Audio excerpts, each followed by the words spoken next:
Hello, welcome back. This is Bad Karma Cards. I'm Druss. I'm Sci-Fi.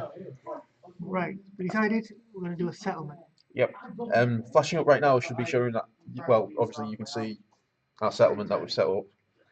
You should see a flash up of our crew, like the people that have survived long enough to join us in the settlement. So we've got Goddard, a settler, a sole survivor, with Nora, Codsworth, and Dogmeat, who are armed with their basic stuff that they come with, barring Goddard, who has retained a tire iron from the last game. Yeah. Not that he deserves it, because he did nothing last game. But you know. Yeah. But settlement, we're going to try and explain the settlement and go forward from there. Yeah. I've got the explore cards ready for us as well. Cool. So, we start off the settlement with no credits. We've made one exception that when you set up a settlement, you use all your credits to build a settlement. Yeah. We've kept 50 credits so we can do an explore, because every time you do an explore, you have to spend 50 money. credits, yeah. So we have a shop, which is in the packing crate over there. This may change as we develop the settlement. We have the red rocket, which we're using as a maintenance shed. Yep. The store lets us Retain one card after. Oh no, the store allows us to take one item card or up to 2 boost cards into battle. Yeah, and the maintenance shed lets us retain one item after battle, isn't it? Yes. Yeah. Now, we also gain enough generators To power, it gives us 6 power, and each building that you have that isn't a generator takes up 1 power, unless it says differently. So we've got this double generator system over here that is giving us power. Yeah. So essentially, we've got 6 power. We're only using 3 currently. It gives us some space to build. Yeah. Which is quite nice. A starting settlement only has room for 15 structures, which might actually take this entire board. Yeah, a 3x3 board, that's a bit big. Yeah. To add more structures, you either have to complete 5 quests or pay 500 caps. There are ways of like adding extra people and extra things. You pay for it, obviously. We haven't been collecting caps after battle because we've been building up to this point, really. Yeah, we've been.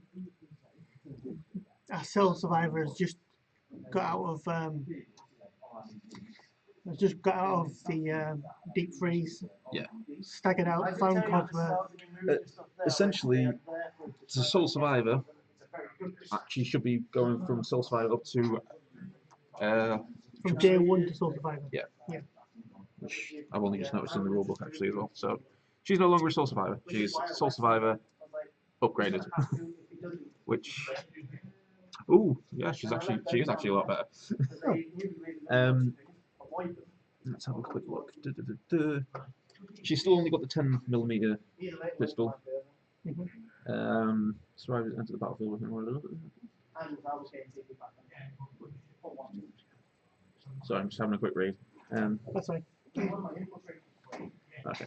So essentially, what you do is when you first start off, you have the build phase, which we've already done by building the settlement. When you come back after a mission, normally you do this phase and build extra, but we have got any credits really to do that with. No. The next one is the draw phase, which allows you to draw items depending on things. So essentially, because we've got a radio shack and we've got 50 credits, we're going to send somebody on an explore, which will allow us to draw an explore card. You then select cards from the pools that you generate from the draw phase, which will, in our first phase, won't be a massive amount. No. You then make sure the common units and equipment are ready. You select your scenario and you build force to that scenario. Pretty much, we are going to be playing it a little bit more RPG, so we've got this little crew that we've built up, and they're going to keep going with us. Yeah.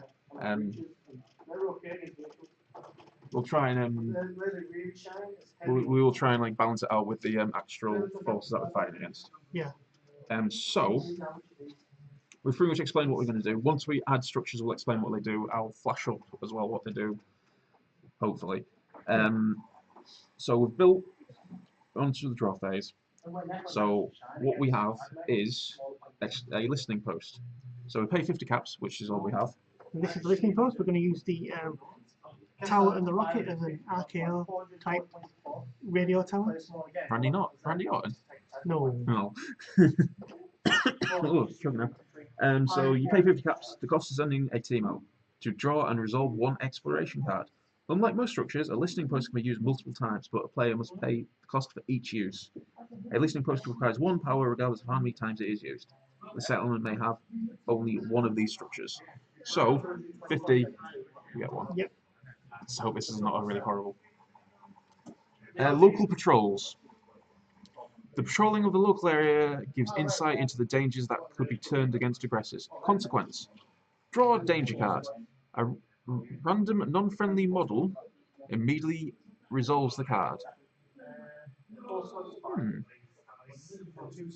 So essentially, I think during the next encounter, Yeah. I nominate one of your guys at random suffers a danger card.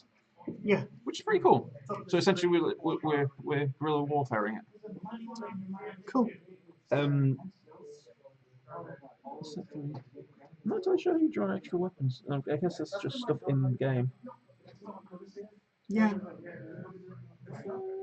Let's have a quick look. Here's stuff to Star play. lets us draw item, isn't it? No, take an item. Oh, right. No, I think I know what it is. We haven't got the actual things built for us to actually start drawing cards. Right. Yeah. Yeah, so essentially we need to go on extra missions to build extra stuff to be able to draw the cards. Like a workshop or something. Yeah, workbenches essentially. Yeah.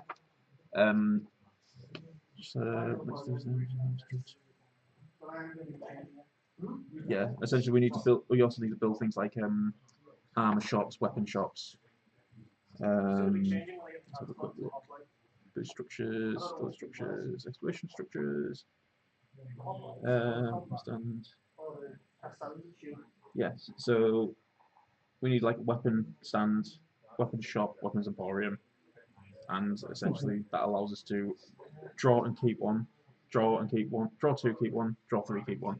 Yeah. So, yeah. It's very in depth, and we will keep going for it. Yeah. Okay, I think I figured out something as well. 1 moment.